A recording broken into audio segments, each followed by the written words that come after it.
అయోధ్య రామ మందిరంలో బాలకరామ ప్రాణ ప్రతిష్ఠ ప్రపంచం దృష్టిని ఆకర్షించింది. మరికొన్ని గంటలు సరికొత్త చరిత్రకు సాక్ష్యంగా నిలవనుంది అబుదాబి నగరం. యుఏఈలో నిర్మించిన అతిపెద్ద హిందూ మందిరం ప్రారంభోత్సవానికి ఘనంగా ఏర్పాట్లు పూర్తయ్యాయి. సామరస్యానికి ప్రతీకగా నిర్మితమైన ఈ ఆలయం ప్రధాని మోదీ చేతుల మీదుగా ఇవాళ ప్రారంభం కానుంది. భారత్ యుఏఈ సాంస్కృతిక అనుసంధానానికి ప్రతీకగా అబుదాబిలో ప్రతిష్టాత్మకంగా ఈ ఆలయాన్ని నిర్మించింది బోచ సన్యాసి అక్షర్ పురుషోత్తం స్వామినారాయణ సంస్థాన్. ఢిల్లీలోని అక్షరధామ్ సహా దేశ విదేశాల్లో 1100 కంటే ఎక్కువ దేవాలయాలను నిర్మిస్తోంది బాప్స్ సంస్థ.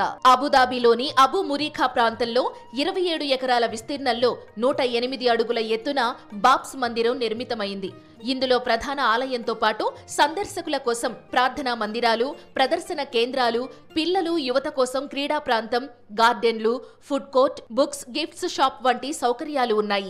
భారతీయ ప్రాచీన ఆలయాల నిర్మాణ పద్ధతిలో బాప్స్ హిందూ ఆలయాన్ని నిర్మించారు. మన దేశానికి చెందిన వేదవాస్తు శిల్పకళా నిపుణులు నిర్మాణంలో భాగస్వాములయ్యారు. దేవతా విగ్రహాలు సైతం భారత్లోనే రూపుదిద్దుకున్నాయి. 40,000 క్యూబిక్ మీటర్ల పాలరాయి, 1,80,000 క్యూబిక్ మీటర్ల స్టాండ్ స్టోన్స్, 18 లక్షలకు పైగా ఇటుకలను నిర్మాణంలో ఉపయోగించారు. బాప్స్ హిందూ ఆలయానికి 7 గోపురాలు ఉంటాయి. యునైటెడ్ అరబ్ ఎమిరేట్స్ కు చెందిన 7 ఎమిరేట్స్ ను అవి సూచిస్తాయి. ఈ గుడిలో 402 స్తంభాలు ఉండగా ఒక్కో స్తంభంపై హిందూ దేవతామూర్తుల ప్రతిమలు, పలు సంగీత వాయిద్యాలు, వన్యప్రాణుల చిత్రాలు ఉన్నాయి. మందిరం వెలుపలి నిర్మాణంలో మొత్తం రాజస్థాన్ పింక్ శాండ్ స్టోన్ ను ఉపయోగించారు. ఆలయం లోపలి ప్రాంతాన్ని ఇటలీ నుంచి తెప్పించిన పాలరాతితో నిర్మించారు.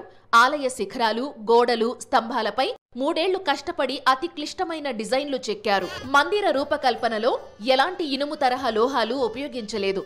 హిందూ శాస్త్రాలకు అనుగుణంగా పూర్తి సహజంగా నిర్మితమైన ఈ మందిరం 1000 ఏళ్లకు పైగా చెక్కు చెదరకుండా ఉంటుంది. దీని నిర్మాణానికి 700కు పైగా కంటైనర్లలో దాదాపు 25,000 టన్నుల రాతిని అబుదాబికి రవాణా చేశారు. ఆలయ పునాదిలో ఫ్లై యాష్ ను ఉపయోగించారు.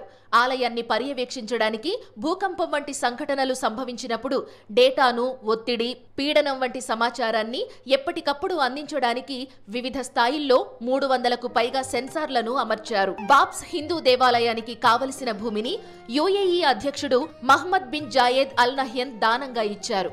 700 కోట్ల వ్యయంతో ఆలయం నిర్మితమైంది. హిందూ సంస్కృతి, ఆధ్యాత్మికతను అర్థం చేసుకోవడానికి ఈ స్వామినారాయణ్ మందిర్ అన్ని మతాలకు చెందిన ప్రజలను ఆహ్వానిస్తుందని చెబుతున్నారు బాప్స్ ప్రతినిధులు. మార్చి 1 నుంచి సాధారణ భక్తులను అనుమతించనున్నారు. మత సామరస్యాన్ని ప్రపంచానికి చాటి చెప్పడమే ఈ దేవాలయం ఉద్దేశమని పేర్కొంది బాప్స్ స్వామినారాయణ సంస్థ.